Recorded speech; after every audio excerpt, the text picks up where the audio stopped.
হালকা হালকা ঠান্ডা পড়েছে, সাথে বৃষ্টি। তো চলে আসলাম রবিবারের একটি ব্লগ নিয়ে। তো এখানে যেরকম দেখতে পাচ্ছ, এনারা দুজন এখানে বাসা করবার জন্য এই আমার ছোট্ট টপটিকে এনাদের আনাগোনা অনেক দিন ধরেই চলছিল। তো এখন তাদের মনে হয়েছে বাসা করাটা উচিত এখানে, তো তাই সেফ বলে এরা বাসা করার তোড়জোড় শুরু করেছে। তো যাই হোক, এদের ছোট্ট একটা ভিডিও দিয়ে শুরু করলাম। তো সকাল সকাল দেখলাম এরা খড়কুটো জোগাড় করা শুরু করে দিয়েছে। তো যাই হোক, যখন বাসা করবেই তো তাদেরকে তো আর উড়িয়ে দিলে হবে না, তো তারা বাসা করুক। এবার এই গাছগুলোকে অন্যভাবে ব্যবস্থা করতে হবে যাতে গাছগুলো নষ্ট না হয়, এদের বাসাও থাকে।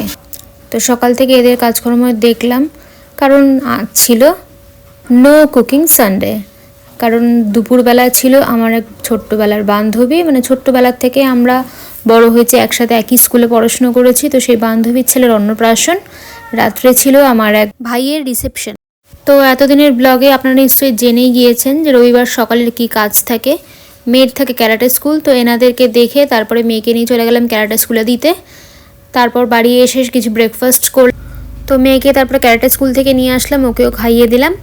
তারপরে মেয়ে আর হাজব্যান্ড রেডি হয়ে বেরিয়ে পড়লো। হাজব্যান্ড যাবে জিমে, পথে মেয়েকেও ড্রয়িং ক্লাসে ড্রপ করে দেবে, তারপর ফেরার পথে দুজনে আবার চলে আসবে। তো আমি এই ফাঁকে যেহেতু দুটো ইনভিটেশন রয়েছে তাই জামা কাপড়গুলো রেডি করলাম। তারপর আমার 4 পেয়েকে একটু খেতে দিলাম, তারপরে রেডি হয়ে চলে গেলাম আমাদের পার্ট 1 অর্থাৎ এই অন্নপ্রাশন বাড়ির ভোজ খেতে। তো অনুষ্ঠান বাড়ির সেজেগুজে একটু ছবি তুলতেই হতো, তো ঘর থেকে ছবি তোলার পর্ব শুরু হলো। এবার যেহেতু অনেক দিনের বাদে আমাদের দেখা হচ্ছে, তাই অনেক কটা ছবি ভিডিও সব তুলে নিলাম। তো সেগুলো আপনাদের সাথে টুকটাক শেয়ার করলাম। আমাদের পুচকে যার অন্নপ্রাশন, সে কিন্তু ঘুমের মধ্যে, সে কিছুই বুঝতে পারছে না। যাই হোক, তাকে কোনো রকম একটু জাগিয়ে তোলার চেষ্টা করে কটা ছবি ভিডিও তোলা হয়েছিল। তারপরে এই যে খাওয়া দাওয়া, পেট পুজোর পর্ব, তারপরে ফেরবার পথে আবার তাদের সাথে দেখা করে কিছু ছবি টবি তুলে আমরা আবার চলে আসলাম।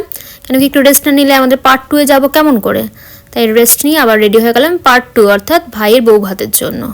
ঠান্ডা তো পড়েছেই, তাই মেয়েকে সোয়েটার জ্যাকেট সব পরিয়ে নিয়েছি। কিন্তু বিয়েবাড়ি বলে কথা, মেয়েরা তো বিয়েবাড়িতে ঠান্ডা লাগে না তাদের, তাই সোয়েটারও কাউকে পরতে দেখা যায় না। এরকম বিয়েবাড়ি না পড়লে তো সবার সাথে দেখা হয় না, মেয়েদের বিশেষ করে বিয়ে হয়ে যাবার পরে এই বড় বড় অনুষ্ঠানেই দেখা হয়। তাই অনেক কটা ছবি টবি ভিডিও তুলে খাওয়া দাওয়ার পর্ব সেরে এবার বিয়েবাড়ি পর্ব যেহেতু শেষ, তাই সোয়েটার চাদর গলিয়ে চলে আসলাম। ভালো লাগলে লাইক করে দেবেন, কমেন্টে জানাবেন কেমন লাগলো। নতুন হলে অবশ্যই সাবস্ক্রাইব করে দেবেন। সবাই ভালো থাকবেন। রাধে রাধে।